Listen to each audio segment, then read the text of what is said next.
Patay ang isang lalaki matapos araruhin ang pickup truck sa Bataan. Ang driver tumakas. Nasa frontline ng balitang yan si Mon Gualvez. Sa kuha ng dashcam linggo ng gabi, binabagtas ng driver nito ang kalsada sa barangay Lamaw sa Limay, Bataan. Nang biglang sumulpot at mag-overtake sa kanya ang humaharurot na pickup. Sa di kalayuan, isang lalaki naman na nakitang papatawid sana sa kalsada.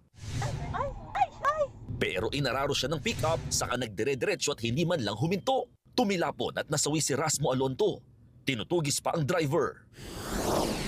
Hindi naman bababa sa 23 sugatan sa bangga ng taxi at jeep sa Baguio. Sa investigasyon ng Baguio City Office, nagloko ang preno ng jeep.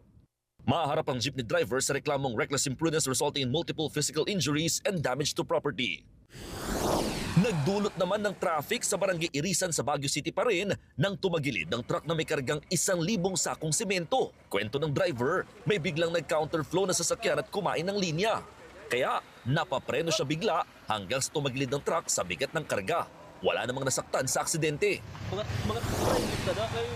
Wasak naman ang harapan ng van na ito matapos madamay sa karambola sa Alang-Alang, Leyte.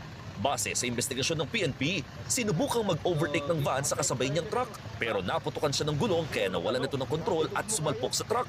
Umikot-ikot ang van hanggang sa tumama naman sa isa pang truck, walang nasugatan at nadaan yan sa areglo.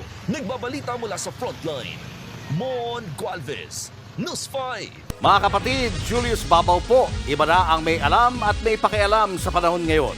Para sa frontline ng mga balita, mag-follow at mag-subscribe sa social media pages ng News 5.